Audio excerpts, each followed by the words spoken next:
The geology of Connecticut and Rhode Island is absolutely fascinating, and it's kind of a key to understanding the geology of the northern Appalachian Mountains as a whole. For this reason, that the Appalachian Mountains have quite a lot of diversity within them, and they can be divided best in southern New England, where it's quite clear what the eastern and the western mountains are like and how they differ one from the other. And then there's the Connecticut Valley, which is a lowland region with a lot of volcanic rocks that is in between. So that the three divisions are quite strong, and there are other subdivisions besides that. Geologic history goes back to approximately 600 million years in eastern Rhode Island and Connecticut, so that's the earliest historical event that's recorded in the rocks. Whereas in western Connecticut, the early history starts about 2.2 billion years ago. And so the western Connecticut has rock formations that are part of the mainland continent of North America, whereas the eastern part of the southern New England is made up of the kind of you might say, the offshore, or the part of the eastern North America that was located in Africa at the time.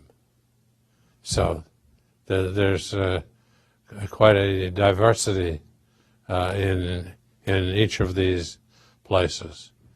For instance, if you're talking about or interested in the early history of mining in southern New England, and therefore the early history of how the colonists got along once they arrived here without any tools, they would naturally have to look to the natural resources of the countryside, wouldn't they?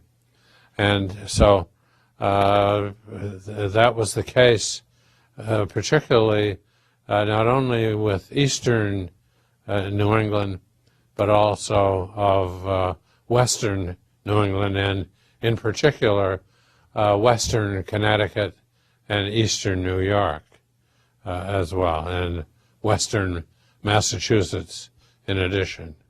The plate tectonic history of southern New England and New England in general is a most fascinating story. The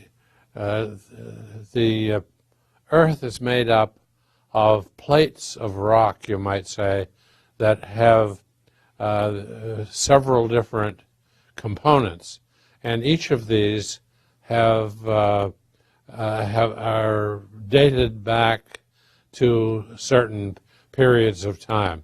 For instance, in the Berkshires of Connecticut and Massachusetts, the old rocks in the Berkshires, and they called the whole thing the Berkshires, that's a very mountainous area with older rocks that we refer to as gneisses and schists. These are old rocks that have been really through the geological mill, so to speak, and they have been changed in terms of the minerals that they consist of as a result of changes in temperature and pressure over time. And so that those old rocks are the ones where you would find more commonly than other places deposits of such metals as iron and other metals that could be used for commercial purposes. When the settlers first came to eastern Massachusetts, for instance, they found bogs and bog iron. They found that the bogs had scum on them that contained iron, and so they had ways of processing that iron-bearing scum, and they called it bog iron. So it consisted both of sediment of pieces of rock formation and also of mud and iron that was washed in there and deposited. And so that particular ore, they recognized that it had iron in it, and that this could be worked on metallurgically in a primitive sense, you might say, and could be smelted. They could fire it up and melt the contents, especially the metal, and then pound out the impurities and make a pretty good quality iron ore out of it. They could make plows, shovels, rakes, cannonballs, and cannons themselves, and just anything that you can think of that you might need if you came into a new land and were looking to make a living for yourself and your family. In the Berkshires of western New England and in eastern New York, there are deposits of iron, and nearby you find these smelters.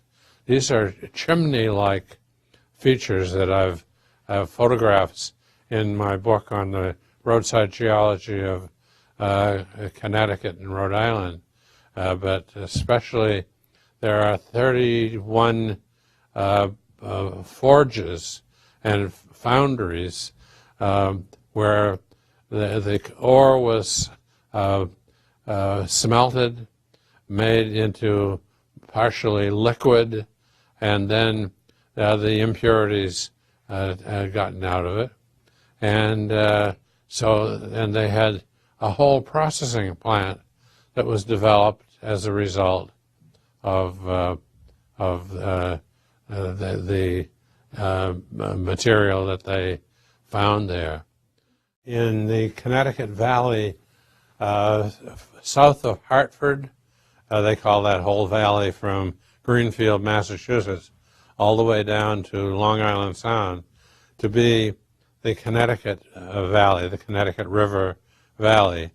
And the rock formations in that valley, which goes from about,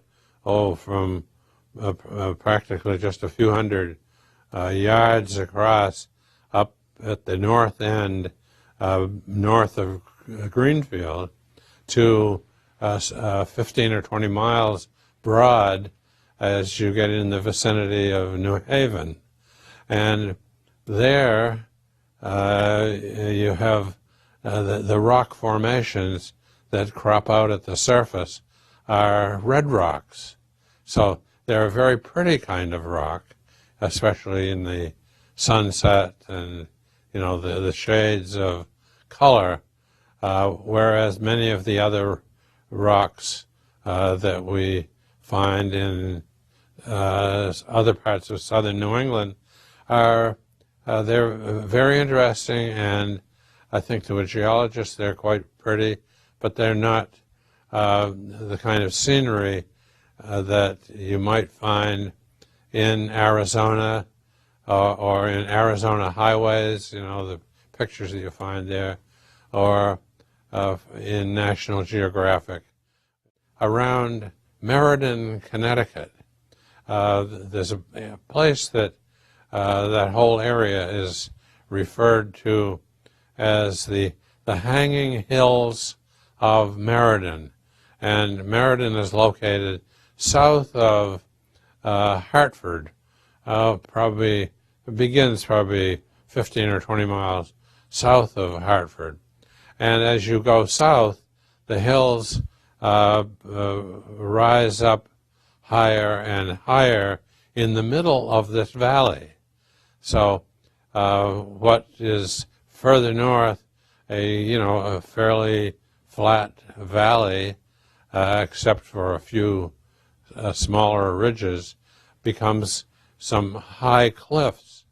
And around Meriden, you have these volcanic rocks, and you probably have seen pictures of the Palisades of along the Hudson River, and these Palisades are named for the feature that the early colonists described, where you have a compound to keep the animals and any predators out, and to keep the colonists in and protected.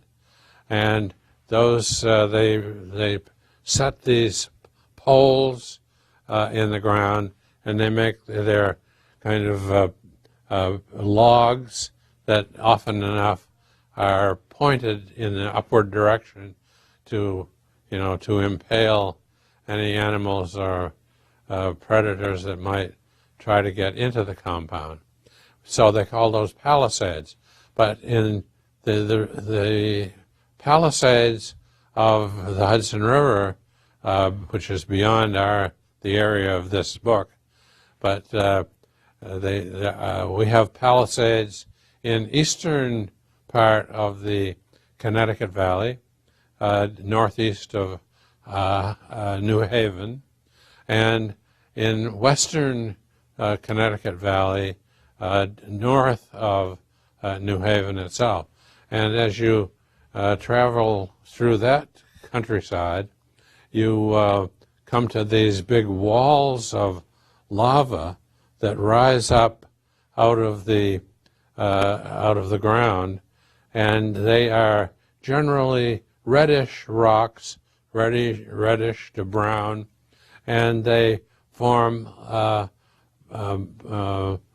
pillars or palisade-like, shaped in some respects like logs, six-sided blocks of rock, typically, and those are called palisades. And so that these columns are fit close together, and that's a function of the fact that the lava, when it cools into, in the ideal fashion, into six-sided columns, hexagonal columns. And so the lava, these great sheets of lava, great flows of lava have come out of these volcanoes in the Connecticut Valley and have filled large parts of the valley. And when these lava flows that are some 500 feet thick, when they cool into a hexagonal columnar form. And that is quite spectacular. New England in general, and the Appalachians, I think you might say in general, contain a lot of stone, that hard stone in part, that is very beautiful, particularly when polished, and very often when you just take it out of the ground as it is and fashion it into maybe different shapes.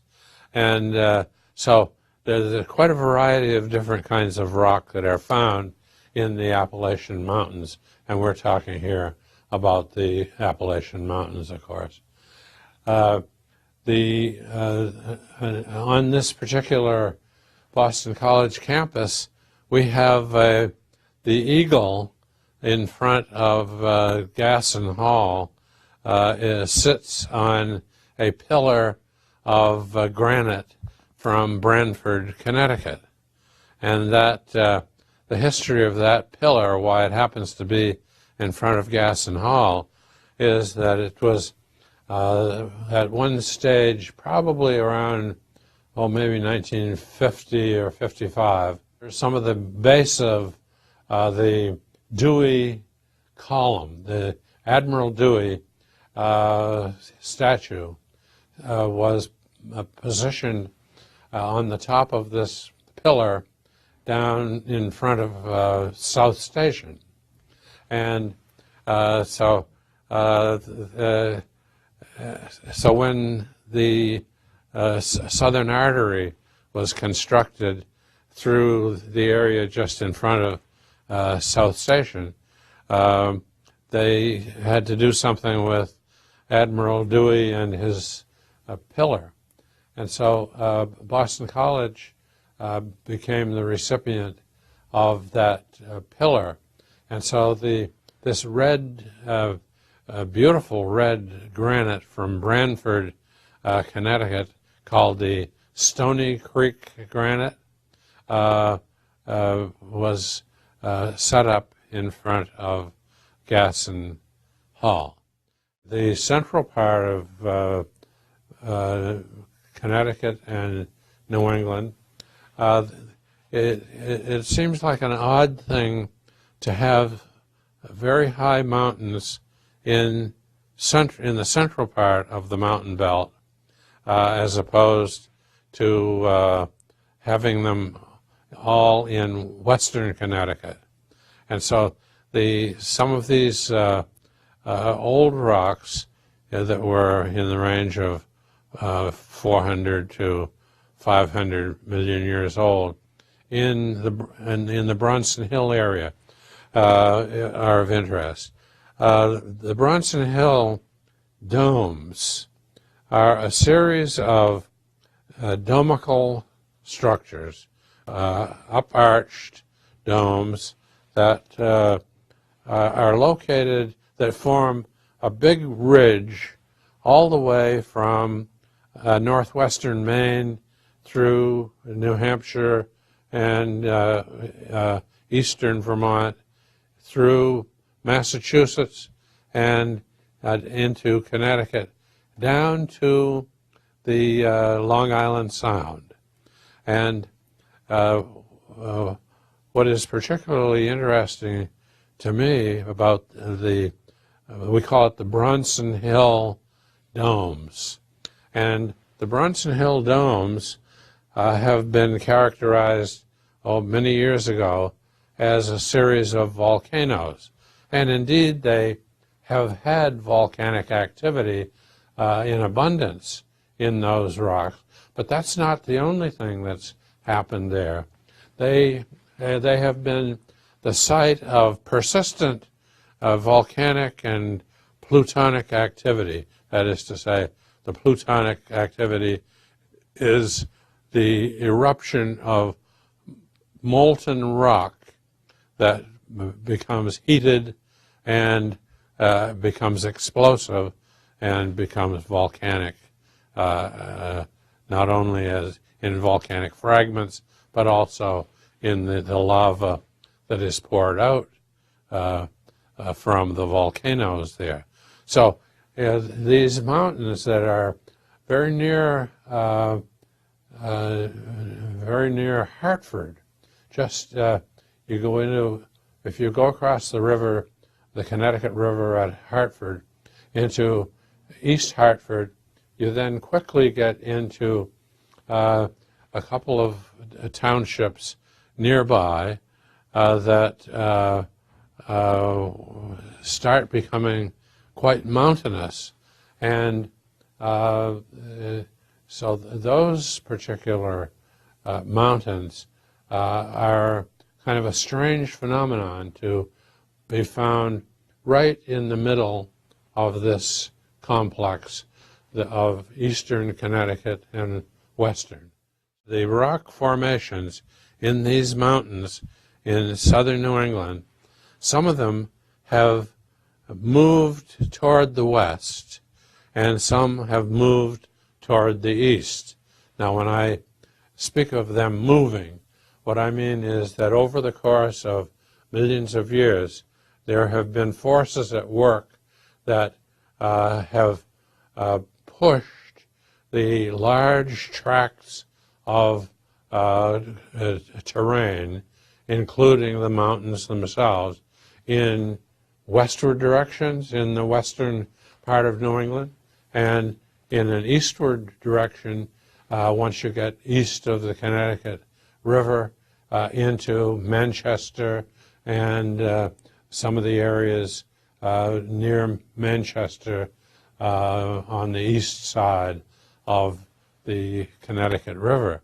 So when geologists talk about tectonics, they're talking about the movement of these plates. And so the tectonic forces, or if you ask, what are the tectonic forces that are making these gigantic blocks of rock that are of almost of continental proportions move as blocks from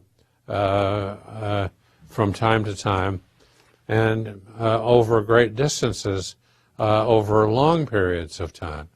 And the answer is that these blocks of rock are moving blocks of the upper portion of the earth. So what I'm saying is here, if you go to the vicinity, to the latitude of New Haven and southern Connecticut, you'll find that the valley, the Connecticut Valley with its volcanic rocks, is approximately 20 to 30 miles across, whereas up in Greenfield, the breadth of the volcanic valley is probably a mile or 2 miles, and then it thins down so that it's just a line once you get into New Hampshire and Vermont. And, how can that be? And so as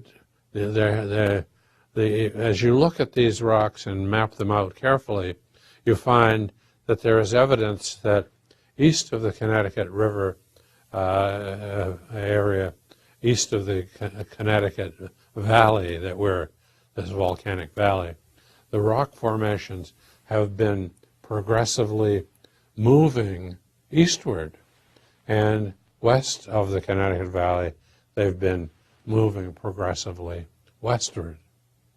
So that's, and most people don't think of the terrain as moving. And when we speak about tectonic movements, that's what we mean, that the mountains are in process of moving periodically, maybe only the breadth of a hair from a year to year, or maybe a millimeter every year or two, but add up all those years and millimeters, and you can cover quite a bit of distance. And that's how these continents have moved. So just trying to understand the vast movements that the crust of our Earth has been through is really fascinating stuff. There is a vast bibliography of resources of written resources on the geology of the Appalachian Mountains and elsewhere. And so that in both books and in journals. And so these are very important to me in terms of preparing the roadside geology of Connecticut and Rhode Island that I have here that's just come off the press and about a month ago. And then also the Roadside Geology of Massachusetts that came out in 2001.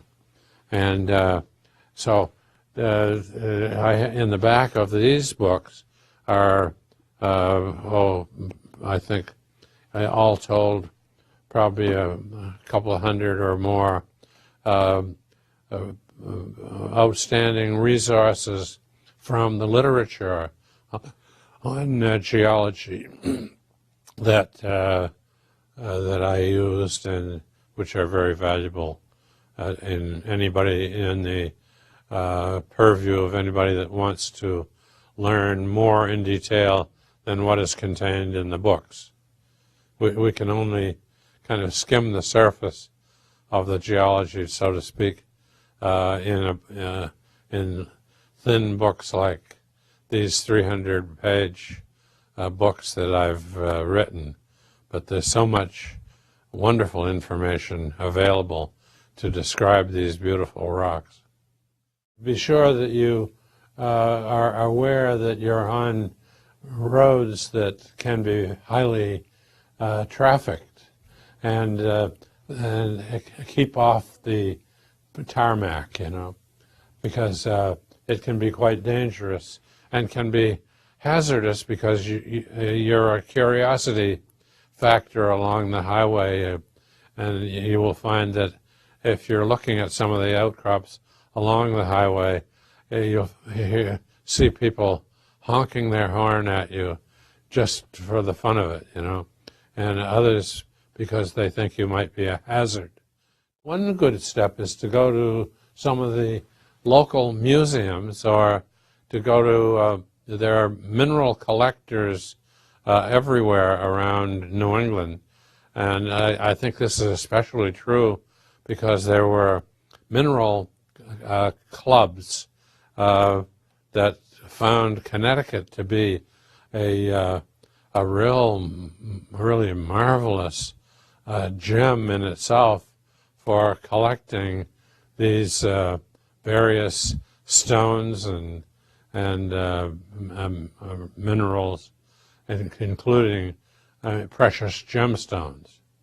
So Western Connecticut has a lot of these mineral deposits, and so I think if you were to, if you had an interest in going out into the field and collecting minerals, the best thing you could do is to join a mineral club, and they have regular organized field trips to various parts of southern New England for the most part, and then also to other parts too.